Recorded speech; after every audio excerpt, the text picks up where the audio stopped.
देव अजूनही झोपलेलाच होता. वर टांगलेलं सलाईन वाऱ्यासोबत हलत होतं.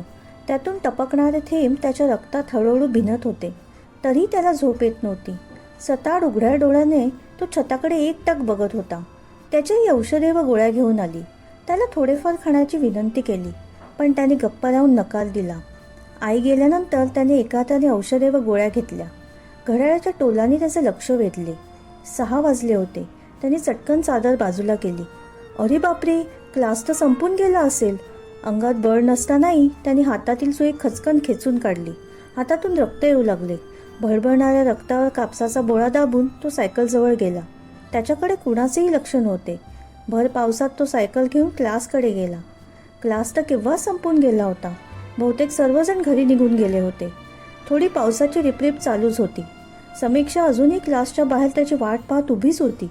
त्याला बघितल्यावर तिचे डोळे चमकले. तिला त्याचा खूप राग आला होता. झपाझप चालत ती त्याच्याजवळ पोचली. त्याच्या डोक्यावर छत्री पकडून त्याचा कान धरला. तू आजारी असताना इथे का आलास आणि पुन्हा छत्री विसरलास? बाप रे, किती पाणी! त्याच्या डोक्यावरून पाणी झटकत ती म्हणाली. पूर्णपणे ओला झालायस आणि मग सर्दी झाली म्हणजे मलाच म्हणशील.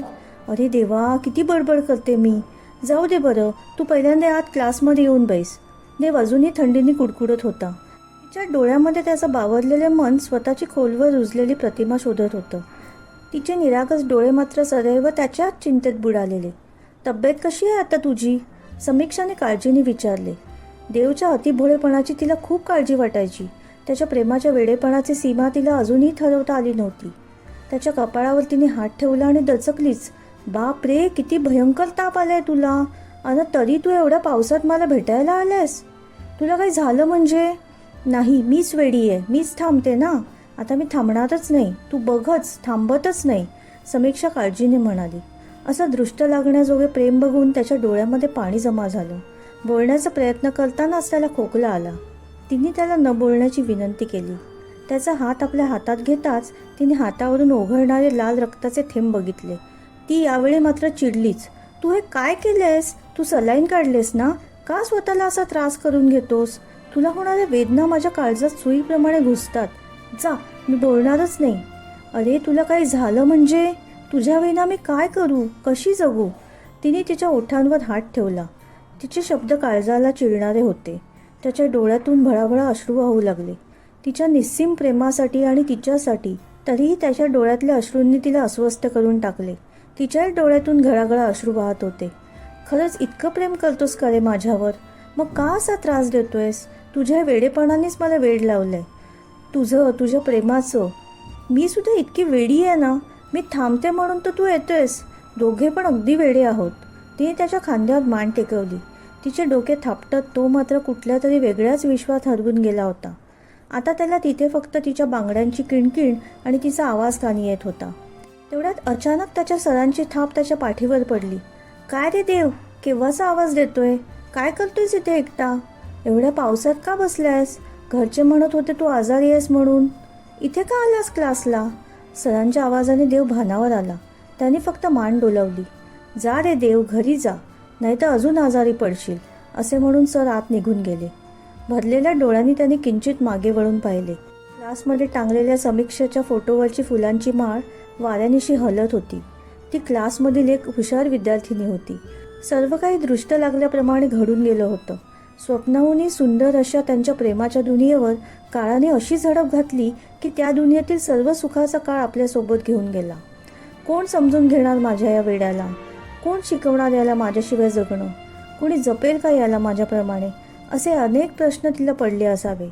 त्याचे मन मात्र एखाद्या वेड्या हरणाप्रमाणे तिच्या सावलीच्या मागेच पळत होतं. तो हे मानायला तयारच नव्हता की तिचं अस्तित्व आता संपलंय म्हणून. अनेकदा असे सावल्यांचे खेळ, आभास त्याच्या जीवनाचा एक भागच बनून गेले होते. हृदयात जपून ठेवलेल्या तिच्या आठवणी अश्रू बनून क्षणाक्षणाला बाहेर पडत होत्या. तिची प्रतिमा डोळ्यामध्ये भरून जड अंतकरणाने तो सायकलजवळ गेला. काकडत काकडत त्याने सायकल घेतली आणि घराकडे चालू लागला. चालता चालता बेशुद्ध होऊन पडला. हे सगळं प्रेम होतं की वेड? मी त्यावेळी हे सारं फार जवळून बघितले होते. का कुणीतरी इतकं प्रेम करू शकतं? हे असं कसं प्रेम होतं जे मृत्यूनंतर सुद्धा जिवंत होतं?